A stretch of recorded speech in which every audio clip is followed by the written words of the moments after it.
Assalamualaikum warahmatullahi wabarakatuh. Waalaikumsalam warahmatullahi wabarakatuh. Alhamdulillahi ahad alladzi lam yalid wa lam yulad. Asyhadu an la ilaha illallah wahdahu la syarika lahul malikul fuad. Wa asyhadu anna Muhammadan abduhu wa rasuluhu sahibus sidqi wal wa'ad. Allahumma shalli wa barik ala man fis sama ismuhu Ahmad wa man fil ardi ismuhu Muhammad wa ala alihi wa ashabihi wa man ittaba ila sunnatihi ila yaumil mi'ad. Amma ba'd. A'udzu billahi minasyaitonir rajim. Subhanalladzi asra bi 'abdihi lailan minal masjidil haram ilal masjidil aqsa. Ibu bapak guru yang dirahmati Allah, wabil khusus orang tua kita, kepala sekolah SMP 4 Karanganyar Bapak Asep Zainal, anak-anakku sekalian, insya Allah semuanya mendapatkan ridho dan rahmat dari Allah Subhanahu wa Ta'ala. Amin ya Rabbal. Suatu ketika baginda Nabi sedang galau, gerungsing bahasa Inggris lah. Maka datanglah bestinya, soulmate. Kira-kira siapa besti Rasul ya? Hah? Mang Jibril, itu kan soulmate itu. Jadi Jibril itu kalau sekarang itu kurir paket JNI, kan suka nganter-nganterin wahyu gitu ya. Melihat bestinya yang sedang murung, kemudian ditanya, Mas bro, ente kelihatan ngelamun aja, kenapa? Kata Rasul, anak lagi sedih nih. Kenapa? Baru saja ditinggal oleh mamang, sekarang ditinggal sama yang embeb. Itu yang embeb Rasul itu kan nyijot. Kan orang Rangkas sebutnya nyijot ya. Kalau nama aslinya apa? Siti Khodi. Nah, kita kan lebih sering hafal nama-nama viral dibandingkan nama asli. Padahal itu jangan sembarang merubah nama. Itu Khairun Nisa dipanggilnya Ica, Ningrum Ium ya. Kalau diganti dengan nama-nama Rangkas nggak masalah. Terkadang nama baik, nama Islam diganti dengan nama Yahudi atau Nasrani. Contohnya apa? Ibrahim dipanggil Baim, itu nama Yahudi. Yusuf, Yosef ya, hati-hati. Baik, ente kenapa murung bro? Ya gitu, saya ditinggal oleh orang-orang yang saya cintai. Tentu mendengar ini Jibril tidak tega, maka dia curhat sama Big Boss. Ya Allah, lihat tuh kasih ente itu sedang murung. Akhirnya Allah berikan hiburan. Dah nih kasih 2 tiket healing nih. Bilang ke Muhammad, ajak jolang-jolang. Jalan ya. Nah, jalan-jalannya Rasul dengan Jibril itu yang hari ini kita rayakan sebagai peristiwa Isra wal Mi'raj. Kalau kita lihat judul dengan hikmah Isra wal Mi'raj, bacain. Hah? Bacain. Saya dari tadi ngapal nggak ingat ini. Dengan hikmah Isra wal Mi'raj kita tingkatkan ibadah agar terbentuk masyarakat yang berakhlakul karimah. Baik. Isra wal Mi'raj adalah peristiwa yang di luar akal manusia. Hanya dengan iman dan keyakinan kita percaya. Maka ketika Rasul pulang jolang-jolang, diberi oleh Allah yaitu perintah sholat. Nah, ketika Nabi bicara begini, Faya ayyuhal Quraisy, wahai orang-orang Quraisy, aneh mau cerita nih, kata Nabi. Ya Nabi, kalau seandainya ada gajah masuk lubang semut, do you believe or not believe? Apa mereka bilang? Ya Muhammad, engkau adalah manusia yang tidak pernah berdusta, tidak pernah berbohong. Apapun yang kau ucapkan, kami percaya. Nah, bagaimana kalau aku cerita tadi malam aku jalan-jalan, pulang pergi pepet dalam waktu 1 malam. Nah, mendengar ini terpecah menjadi 3 golongan. Yang pertama, golongannya Abu Bakar. Ya Rasulullah, sodakta, engkau benar. 1 kali, 10, 100.000 kali aku percaya karena kau tidak pernah berdusta. Nah, dari situlah Abu Bakar diberi gelar oleh Nabi As-Siddiq. Yang sebelumnya belum ada yang kenal As-Siddiq. Apa dia Siddiq? Orang yang senantiasa membenarkan apa yang diucapkan oleh Nabi. Kelompok yang kedua, nah ini kelompok yang ragu-ragu, bahasa Inggrisnya cacaya, mang-mang. Believe or not believe. Muhammad, kalau dia benar, masa iya Muhammad bisa terbang? Kan Muhammad gak punya sayap. Emang Muhammad keturunan Superman? Yang kedua, tapi kan Muhammad gak pernah bohong. Nah, ini rada mending nih, percaya atau tidak. Nah, ini nih kelompok yang ketiga, kelompok kurang ajar nih. Ini kelompoknya Abu Jahal, Abu Lahab, Abu Sufyan, Abu dan Abu Gosok. Apa kata mereka? Ya Muhammad, ajamatana ala hada tabban laka ya Muhammad. Muhammadnya kirain mengumpulin kita mau bagi-bagi BLT, kirain mau cair gaji ke-20. Enggak, tahunya kamu cuma berbohong, kamu hanya membual. Muhammad, tabban laka ya Muhammad. Kalau bahasa kitanya, sial ente Muhammad. Tahu begini mendingan ngaliwat di kebun, gitu kan? Maka ketika ucapan tabban ini, Allah yang langsung membalas, tabbat yada abi lahabin, Abu Lahab ente yang sial. Makanya ketika itu apa kata mereka? Muhammad, Muhammad edan dah, Muhammad edan. Kenapa mereka tidak percaya? Karena mereka tidak beriman. Nah, pertanyaannya, kalau kata Istiqul, pertanyaan ini, apakah mungkin Rasul bisa terbang dalam jarak yang panjang dan dalam waktu yang singkat? Nah, kita kupas nih. Lihat, ayat ini diawali dengan kata subhana. Apa? Subhana. Apa artinya subhana? Maha suci. Nah, perhatikan, setiap surat yang diawali dengan kata subhana ini menjadi 2 tanda. Pertama, kejadian yang di luar akal manusia. Halo? Yang ngobrol masuk angin, yang diam masuk surga. Yang kedua, ucapan subhanallah ini apabila melihat kejadian yang di luar keinginan kita. Nah, misal nih guru bapak guru, terkadang kita suka salah berucap. Kalau ibu bapak melihat ada murid yang sulit ya hesek diminta sholat, ya udah bager-bager, nah maka ucapannya subhanallah, maha suci, semoga aku terhindar dari hal-hal yang tidak baik. Terkadang kita salah mengucap masya Allah, yes ya, itu ya. Padahal ucapan masya Allah itu adalah bentuk kekaguman kepada sesuatu. Dalam Al-Quran dikatakan ketika para petani melihat kebun-kebunnya itu panen dengan indah dan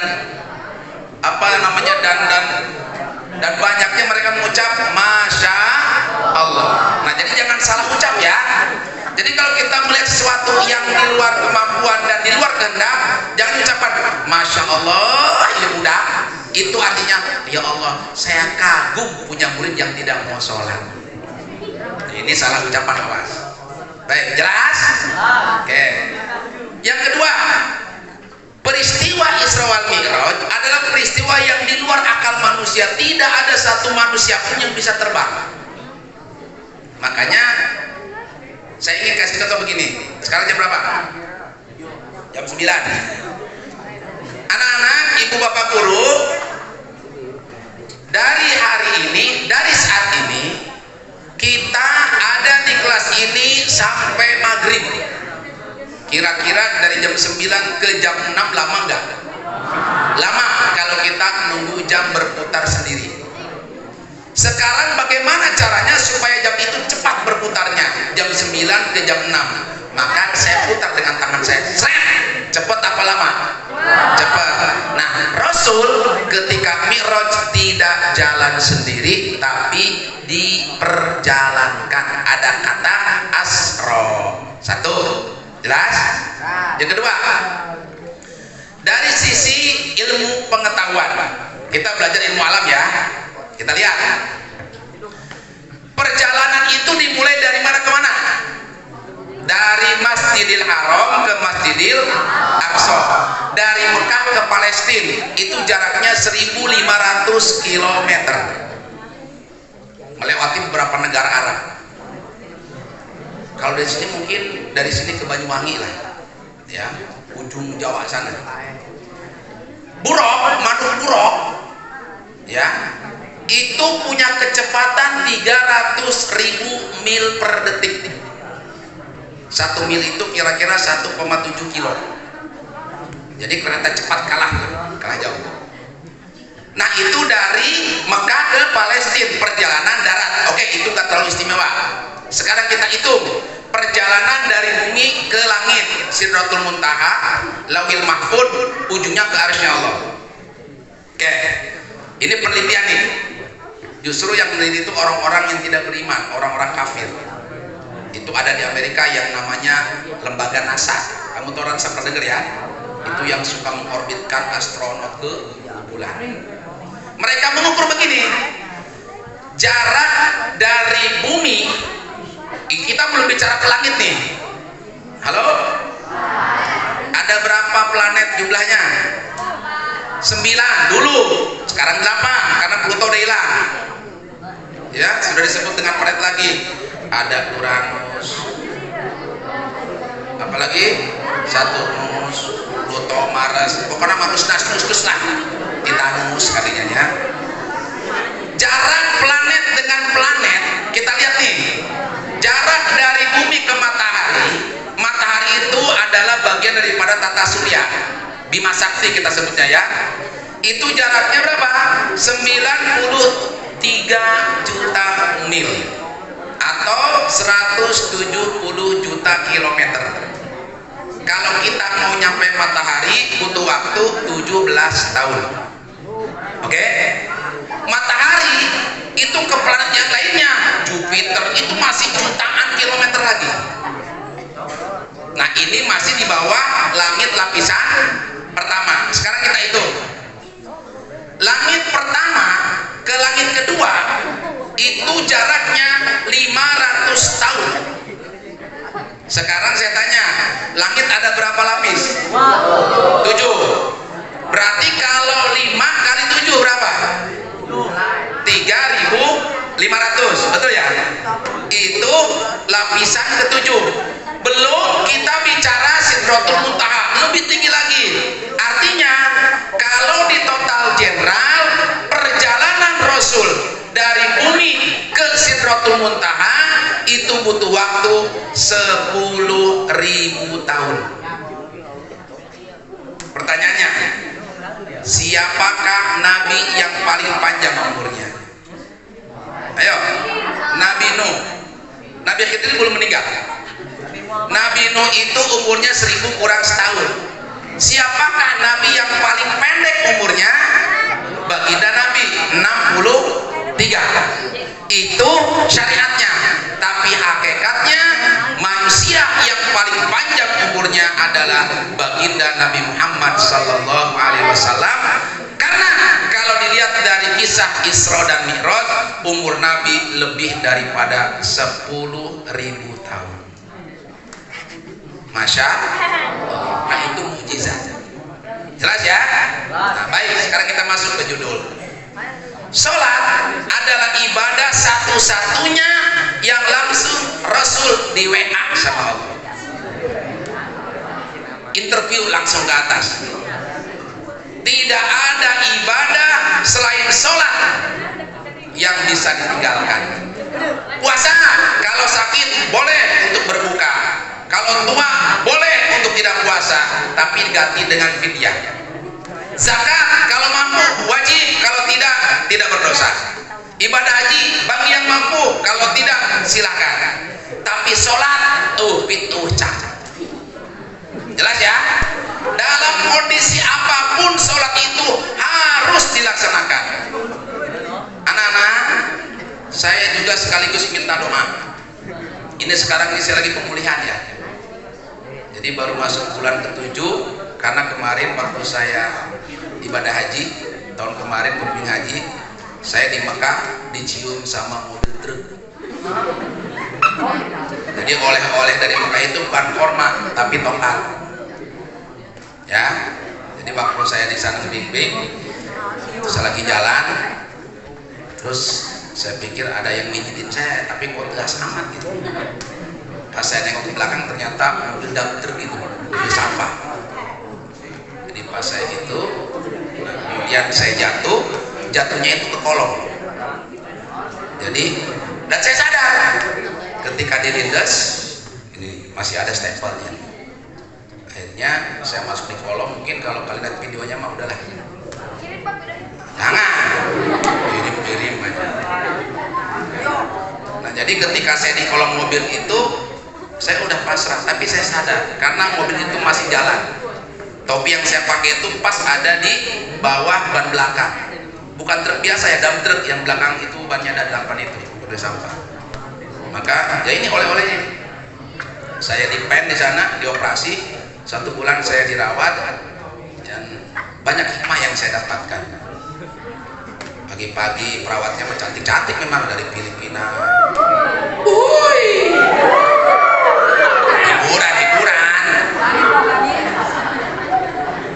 Ya untungnya saya sedikit-sedikitnya bisa bahasa Inggris. Kalau malam-malam, kiamat kubro. Kenapa? Itu perawatnya hari itu dari Afrika. Dia bahasanya bahasa Arab. Dirawat.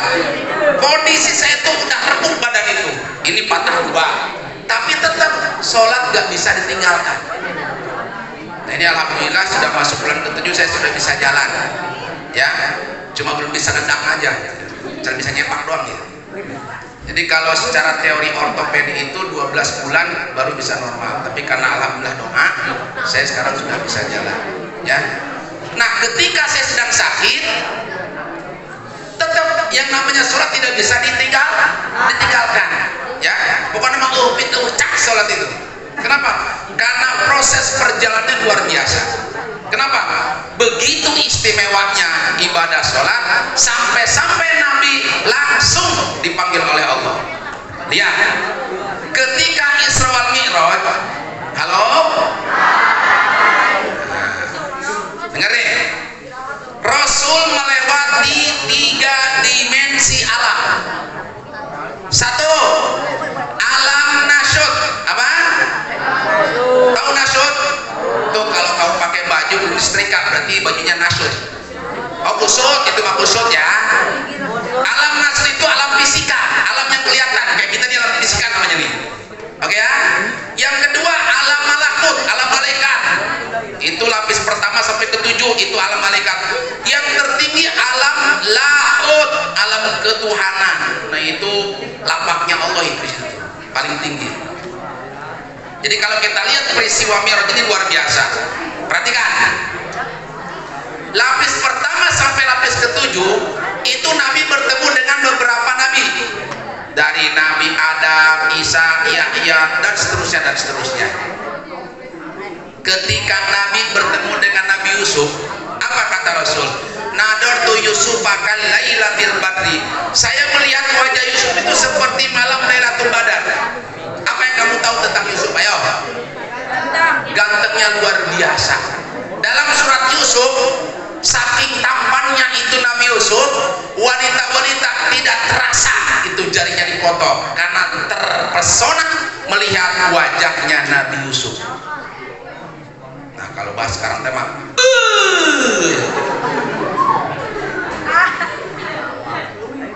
Kamu tahu nggak ceritanya kenapa itu wanita Mesir waktu itu sampai memotong jarinya sendiri? Karena Siti Julaiha sakit hati. Katanya masa ada ratu naksir sama pembokat, pembantu, ya si Eha.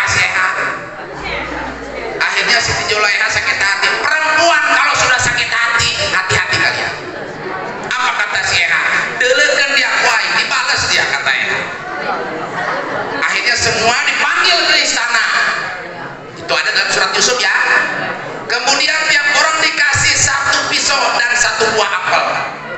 Ketika mereka megang itu, maka Yusuf dipanggil oleh Julaiha. Keluar. Akhirnya Nabi Yusuf membawa air. Ketika Yusuf datang keluar, orang-orang yang hadir melihat wajah Yusuf. Apa kata mereka? Ma hadza basyarun hadza malakun karim. Kalau kata kita mah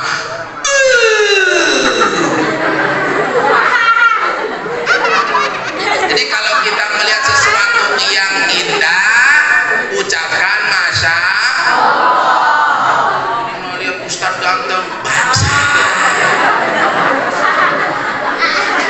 Eta mah ibu guru geus amat edan. Udah cantik nih edan. Ada yang parah, bodoh. Ucapkan masya Allah.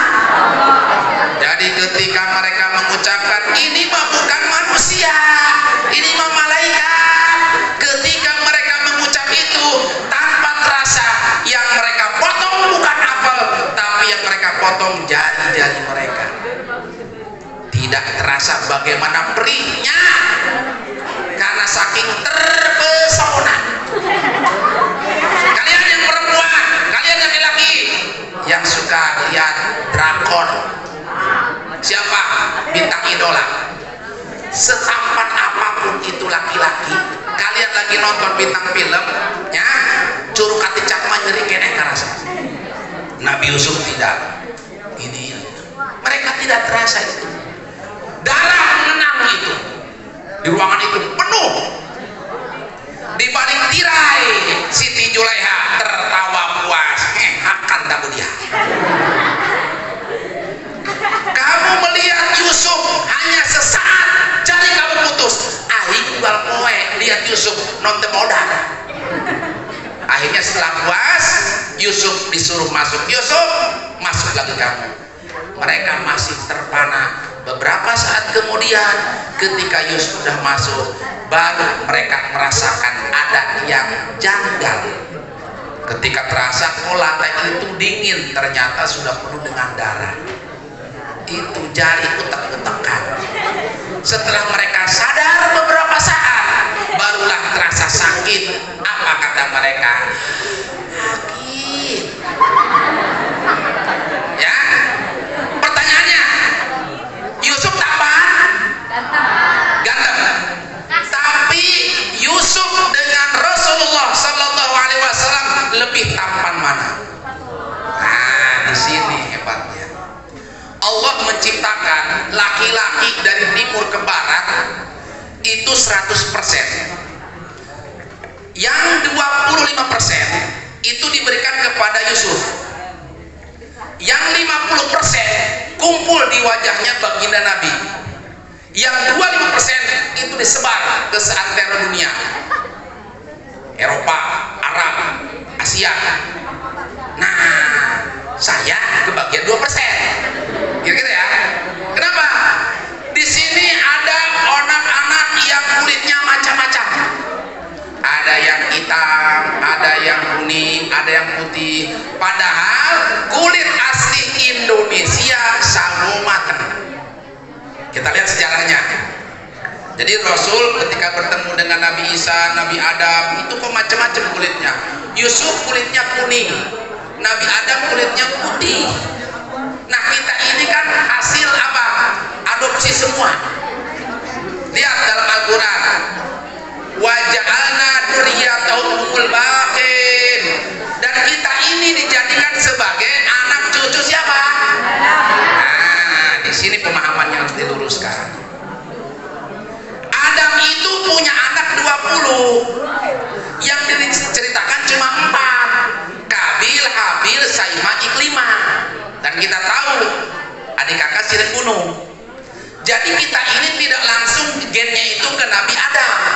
tapi ke Nabi Nuh. Nah, ketika banjir, maka keturunan Nabi Nuh itu tersisa ada 5 yang masing-masing punya kulit berbeda.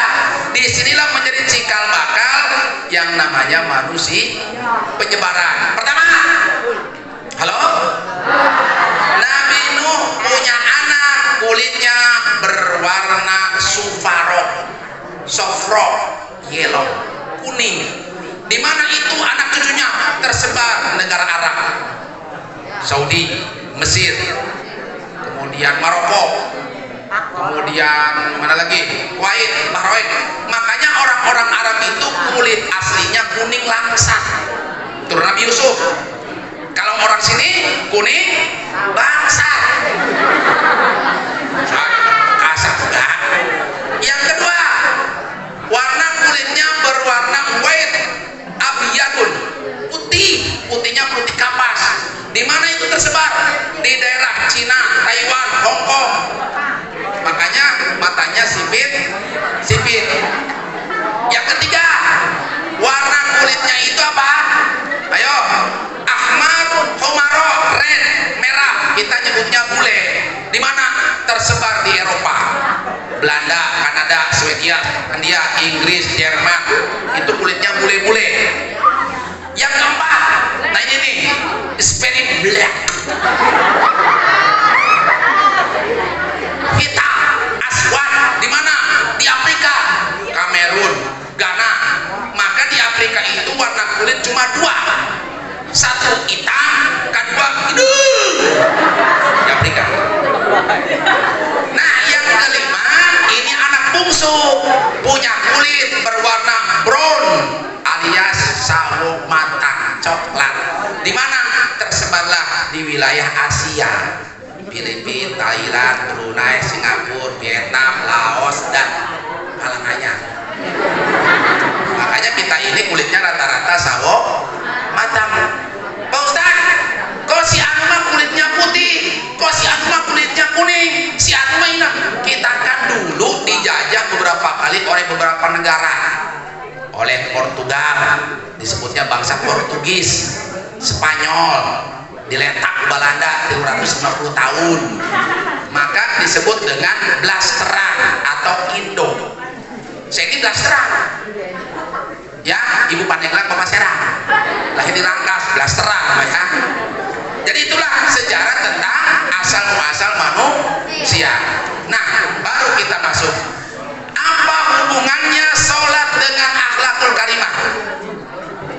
Orang yang sholat pasti hidupnya akan saling menghargai, itu akhlak. Kalian dengan teman-teman di kelas itu kalau sedang bercanda, jangan pernah mengeluarkan kata-kata yang tidak baik. Awas, suka menghina, dasar dia hidung, dia peling. Apapun bentuknya harus itu akhlak namanya. Ketika kalian menghina temanmu yang mungkin kulitnya tidak putih, yang badannya tidak nyambung, itu artinya kalian sudah menghina yang menciptakannya, yaitu Allah. Sekarang saya tanya, kamu siapa namanya? Hah? Gofur? Hah? Rohon? Oh, Rohun. Ada susah gini. Pak Ria, gampang aja ya. Pak Ria, kamu dari mana? Yang sana. Pak Ri, ini di SMP 4 ada nggak Pak Ri yang lain? Namanya. Tapi Pak Ri seperti dia kan? Nggak ada. Nah, dengerin ya. Kita ini, saya, Bu Guru, Bapak Guru, Allah ciptakan itu tidak ada duanya. Limited edisi terbatas. Fahri di alam dunia dari timur ke selatan tidak ada Fahri yang lain, karena manusia hanya diciptakan satu oleh Allah. Berarti yang namanya barang itu langka, itu mahal. Apa buktinya kalau kita cuma satu? Nih, sidik, ada nggak sidik jari yang sama? Makanya kalau ada kejahatan Itu polisi yang pertama dilihat adalah sidik. Mungkin kita nggak apa-apa Ustaz, sekilas sama. Kalau kamu masuk polisian, masuk ke baris krim ya, itu akan belajar teori sidik jari. Sebab kenapa? Halo? Sidik jari manusia yang jumlahnya sekarang menurut data PBB itu 7 miliar sekian. Yang paling banyak kan Cina 1,7 miliar, yang kedua India, Indonesia nomor 5. 7 miliar manusia yang hidup, tidak ada satupun sidik jarinya yang sama. Jelas? Oleh karena kita ini diciptakan cuma satu orang. Maka kalau kalian menghina, lihat ini akhlak nih, bilang menghina teman segala macamnya, itu sama saja kalian sudah menghina yang menciptakannya. Siapa? Allah. Lihat, sempurna gak ciptaan Allah? Sempurna. Saya tanya, mata ada airnya enggak? Yang disebut dengan air. Telinga ada airnya? Ini ada airnya? Lidah ada berapa? Satu lidah bisa membedakan 3 rasa. Ini sederhana nih. Kalau kita ingat akan ciptaan Allah, maka kita akan selalu bersyukur. Nih, kalau kalian minum obat itu rasanya apa? Kalian cicipi dengan lidah depan, terasa nggak pahitnya? Enggak. Obat itu terasa pahit kalau sudah di lidah belakang. Jelas? Ibu guru, kalau makan kemudian dengan sayur asam, ya, bisa terasa nggak di lidah depan? Ayo. Lidah depan itu untuk merasakan rasa manis. Lidah tengah untuk rasa asin. Sedangkan lidah belakang untuk merasa pahit. 1 lidah 3 rasa. Masya Allah. Yang kedua, ya, kenapa ini mata ada airnya? Lihat siapa nabi yang sampai buta karena kehabisan air mata. Nabi Yakub karena menangisi Yusuf, karena habis air matanya sampai dia itu lolong itu matanya tetap terbuka tapi sudah nggak bisa melihat karena kornea sudah rusak. Air mata itu fungsinya untuk menjaga kornea supaya tidak kena yang namanya virus. Makanya kalau ada binatang masuk ke mata itu jangan dikocek-kocek, biarkan, nanti dia akan mati dengan sendirinya karena ada fungsi air mata. Jelas? Telinga, kenapa telinga itu rasanya pahit?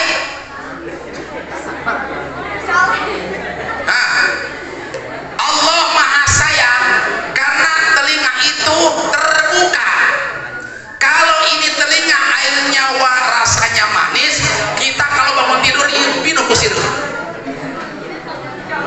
Karena ini terbuka, jadi tidak ada binatang yang masuk ke dalam telinga karena dijaga oleh air yang berasa pahit. Jelas? Air ludah rasanya apa? Tawar. Apa fungsinya? Untuk membedakan mana yang masuk. Kalau ibu guru kalian minum teh manis yang rasa manis, kalau makan yang rasanya gurih maka yang terasa asin. Kalau seandainya air ludah itu rasanya manis, maka kita tidak akan bisa hidup. Jelas ya? Oke. Jadi karena kita ini diciptakan sempurna, jangan menghina. Awas. Sholat fungsinya untuk membentuk akhlakul karimah. Lihat, ketika kita ruku, sujud, apa maksudnya? Kita harus rendah hati di hadapan manusia. Kamu tahu nggak kenapa Nabi kalau sujud itu lama sekali? Ternyata sujud lama, sholat yang sempurna akan menyehatkan tubuh. Tanya sama ibu guru fisika, kita lihat teori fisika itu, air itu gimana? Air itu hukumnya mencari tempat yang lebih rendah. Saya tanya sekarang, kenapa kepala kita suka pusing? Pertama, kekurangan oksigen. Yang yaitu diantaranya tuh pusingan dibikin sendiri itu mah. Sekarang yang memompa oksigen ke otak itu siapa? Jantung.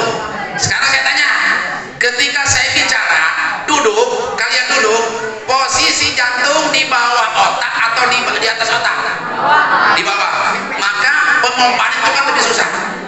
Tapi ketika sujud, posisi jantung di atas apa di bawah otak? Di atas otak. Maka transfer oksigen ke otak itu lebih lancar. Sedangkan manusia dalam satu hari minimal butuh asupan 20% oksigen. Jelas? Kenapa? Hidup kita tidak mungkin lepas dari 3 zat: oksigen, nitrogen, hidrogen. Kalau oksigen O2O apa H2O?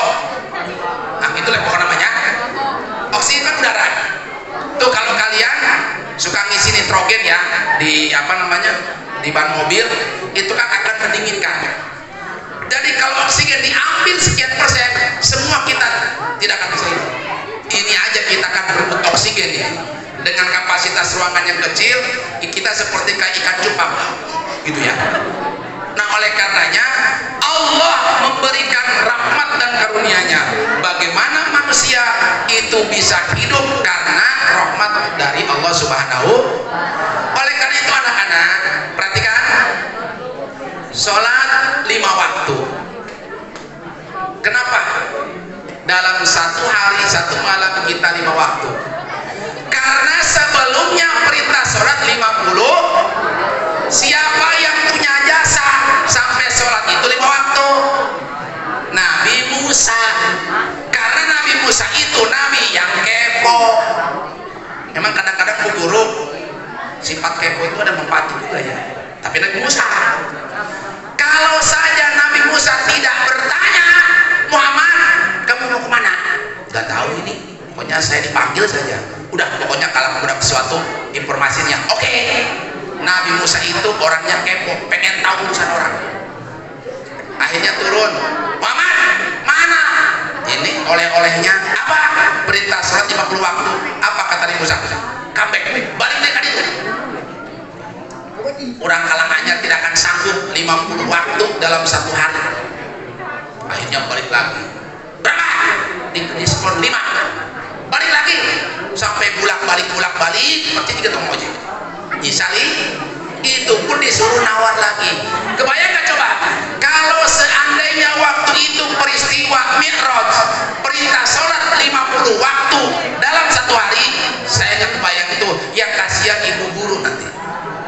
Anak-anak, sebelum kita mulai pelajaran, Allahu Akbar, sholat dulu ya. Sholat.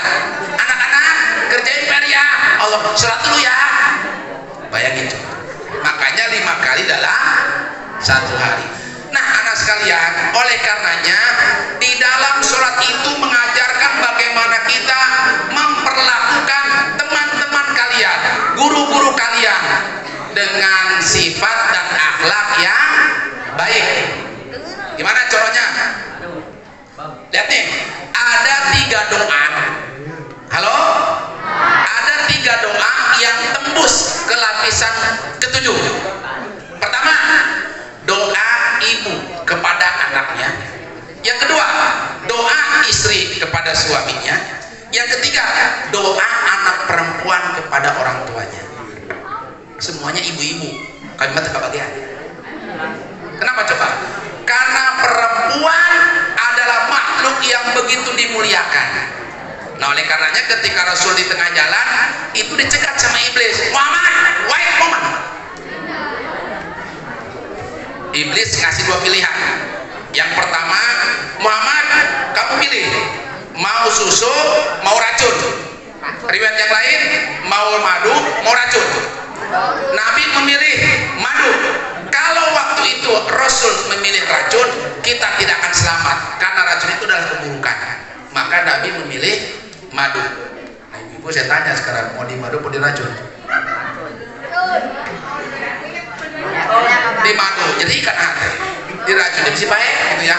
Maksudnya ingin kebaikan atau ingin keburukan? Kebaikan. Akhirnya Rasul memilih madu. Yang kedua, nah ini dengarkan nih, halo. Rasul dikasih 3 benda. Apa? 3 benda. 1, jarum kaput, jarum. Yang kedua, vermut, vermut, terigu. Yang ketiga, kulit domba. Ditanya, "Mak, ini apa ini?" Kata Jibril, "Muhammad, itu jarum untuk nusuk pantat murid SMP 4 Karanganyar. Kalau sedang dalam pengajian, dalam acara-acara rajaban, muludan, itu pantatnya ditojos supaya ingin cepat pulang. Makanya yang pantatnya sudah gini pengen cepat pulang, berarti pantatnya sedang ditojos iblis. Gimana caranya Pak Ustaz? Betul. Ya, ayo jalan Pak. Ya. Yang kedua, itu terigu buat apa? Untuk umat-umatmu kalau waktu subuh susah bangun. Matanya tuh kalau kebuka berhenti, nah itu berarti matanya sedang disembur oleh terigunya iblis. Yang ketiga, itu kulit domba buat apa? Kulit domba itu seperti kasur dan bantal. Kalau sudah tidur susah bangunnya. Siapa di sini yang di kelas suka tidur? Nah, berarti itu sedang ditiup matanya sama setan.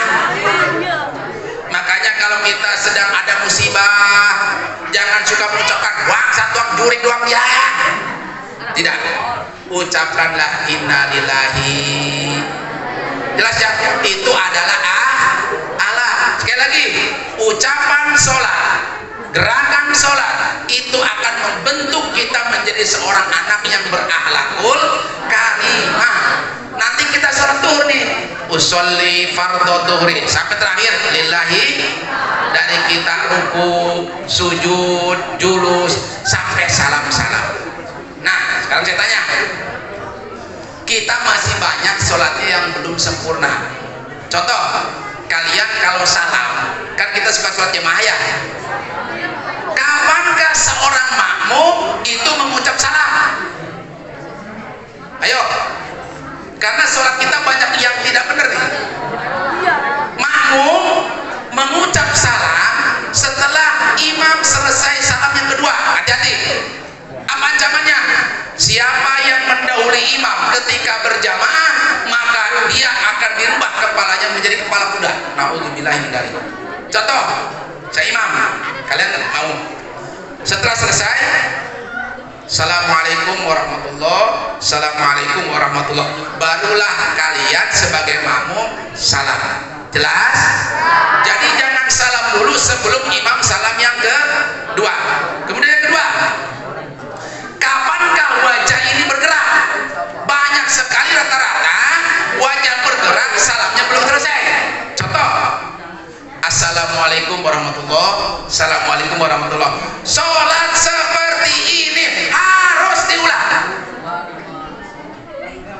Jelas? Kenapa? Karena dia sudah keluar dari sholat sementara sholatnya belum selesai. Lihat sholat secara bahasa. As-sholatu af'alun wa aqwalun muftatahatun bitakbiri wa muftatamatun bitaslim. Sholat itu ucapan, gerakan yang diawali dengan takbir, ditutup dengan salam.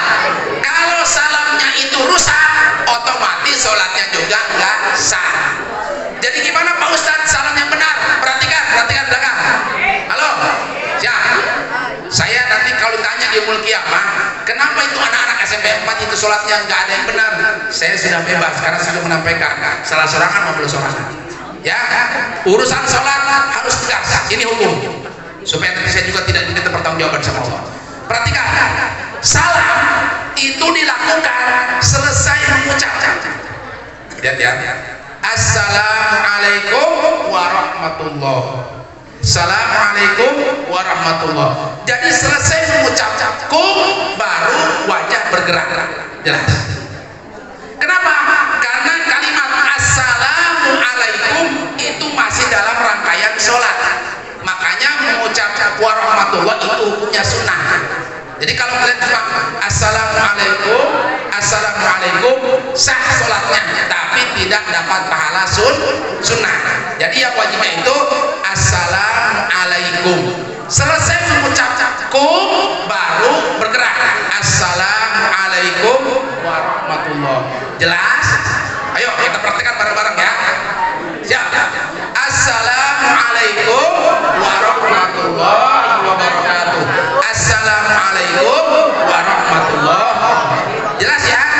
Jadi jangan lagi nanti sholat zuhur ketika ucap salam barengan assalamualaikum, itu sholatnya nggak sah. Kenapa? Karena dalam sholat kita sudah keluar. Ada berapa gerakan yang ditoleransi? 3 gerakan dalam 1 rakaat. Misalnya sholat maghrib kan suka banyak nyamuknya di rumah ya. Allahu Akbar. Nyamuk. Jadi, wah, itu sudah. Jangan lebih dari 3 gerakan. Kalau lebih, tapi mau usaha kita tetap baik. Nanti rakaat kedua, dulu ke rakaat kedua, ya baik. Jadi dalam 1 rakaat 3 gerakan. 1, 2, 3. Sudah. Itu marek-orek kobra, orek sanca yang nempel, tidak boleh gerak kecuali nanti rakaat kedua. Karena kita ini tidak seperti sahabat. Lihat, ada sahabat yang namanya Ibn bin Bisir.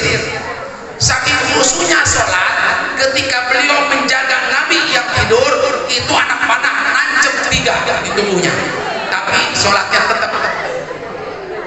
Setelah selesai, ditanya oleh sahabatnya, kamu emang gak terasa sakitnya? Apa kata Ibn? Nikmatnya aku sholat menghilangkan rasa sakitku walaupun ada anak panah yang nancep di tubuhku. Kira-kira kita bisa berborong.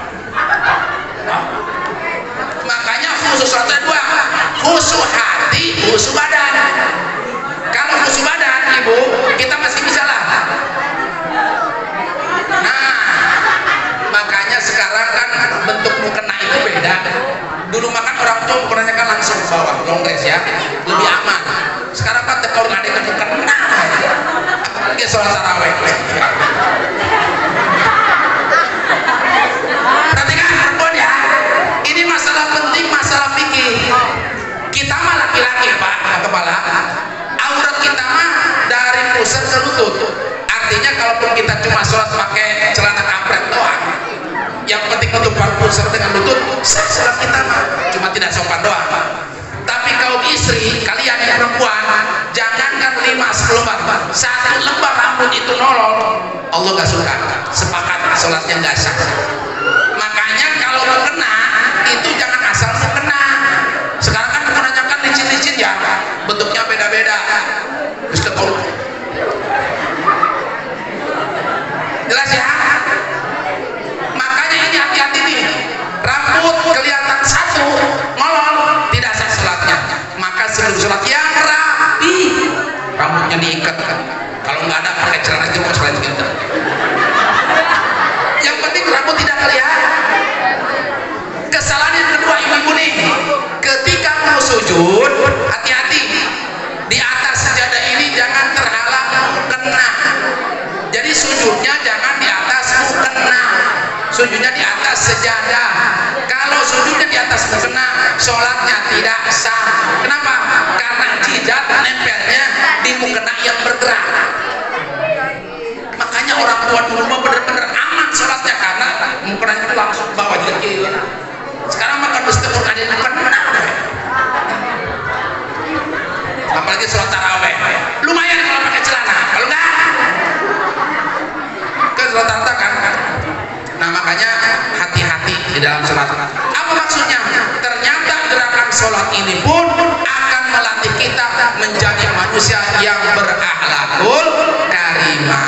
Anak sekalian, kesimpulannya, mudah-mudahan dengan peristiwa Isra wal Mi'raj ini akhlak kalian lebih baik. Ucapan, perbuatan, sikap, perilaku, baik itu kepada teman ibu bapak guru.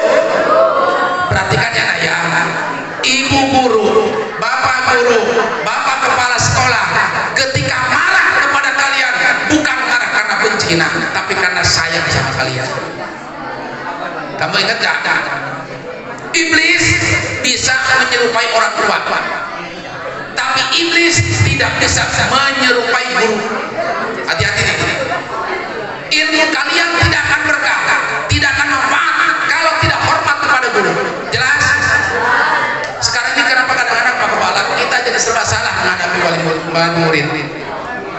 Berapa banyak guru-guru yang dipolisikan? Jadi kalian kalau ada apa-apa jangan cengeng. Memang sekarang beda itu. Ya, saya Pak Genap adalah ke sekolah. Kalau musim hujan aja baca aja di otak kita. Jabatan beliau. Ya, dia mau tahu betul cerita saya. Tapi gimana dulu mah? Tidak ada yang namanya gede-gede lapor. Ketika kita lapor sama orang tua, ditambahin bola. Siapa yang bola? Sekarang mah berapa banyak guru-guru yang serba salah menghadapi murid. Gara-gara sedikit ada kasus yang anak disuruh sholat Jumat kan, akhirnya dipukul, lapor sama orang tua, lapor sama polisi, ditangkap gurunya. Makanya sekarang itu anak-anak itu manja. Kalian dengar ya, kalau ada apapun ketika guru marah itu bukan kebencian tapi karena sayang. Oh dulu mana pernah kita berani yang namanya ngerokok atau apalagi segala macam. Sekarang makan ada murid berani nantangin guru beneran. Ada anak ajak kulit segala macam, serba salah guru. Dilayana jadi bisa ditewak, di harga diri. Makanya kalian harus hormat dan memuliakan guru kalian. Demi Allah, seseorang anak yang tidak hormat kepada gurunya tidak akan manfaat hidup kalian. Makanya harus memuliakan guru. Yakinkanlah bahwa guru ini, ibu bapak guru semua itu ketika marah karena sayang. Kalau mereka tidak sayang, ngapain juga ngurus kalian? Anak lain guru lain. Tapi karena guru kalian sayang sama kalian, ada perhatian. Ya, makanya harus betul-betul menjaga akhlak. Ya, bagaimana akhlak? Hormat kepada guru, bicara jangan keras. Kalau diperintah jangan ditunda-tunda. Sholat. Ini mah kadang-kadang kan zaman lebay ya, zaman alay. Sholat nanti bro. Sebab yang pertama ditanya di alam kubur tentang sholat. Lihat anak-anak yang alay coba. Ditanya sama malaikat, jawaban alay. Ditanya sama malaikat, mana buka? Moto banget nih. Itu anak alay. Kamu jangan macam-macam. Saya pukul nih. Bercanda.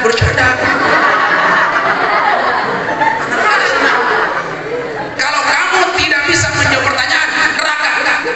Cius, awas tuh. Na'udzubillah min. Makanya perbaiki akhlak dan azabnya agar kita menjadi anak-anak yang soleh dan itu saja yang bisa disampaikan. Mohon maaf atas segala kekurangan. Wassalamualaikum warahmatullahi wabarakatuh.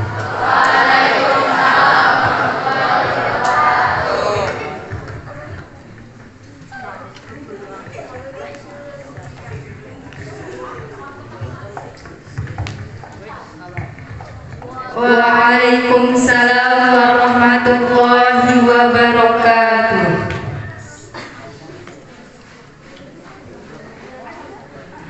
Acara yang ke-6, penutup atau doa, yang akan dipimpin oleh Pak Kiai Haji. Dipersilakan.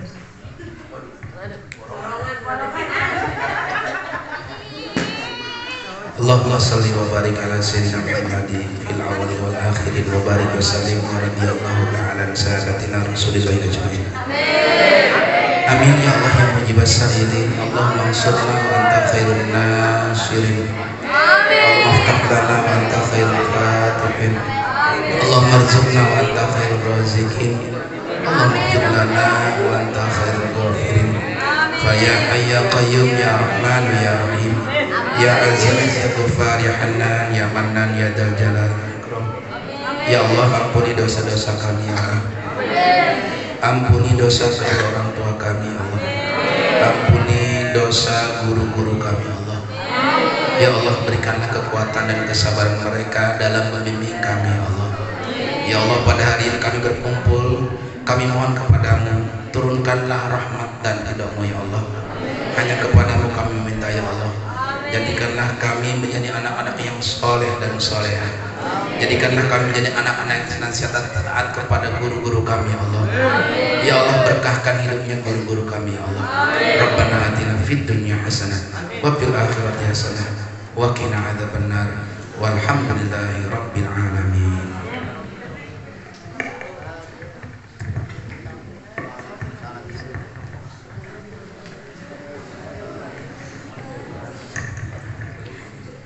Dengan penutupan ini, marilah kita bersama-sama membaca lafaz Alhamdulillah. Alhamdulillahirabbil alamin. Sebagai pembawa acara, kami mohon maaf bila dalam mengatur acara ini banyak kesalahan. Wabillahi taufiq wal hidayah. Wassalamualaikum warahmatullahi wabarakatuh.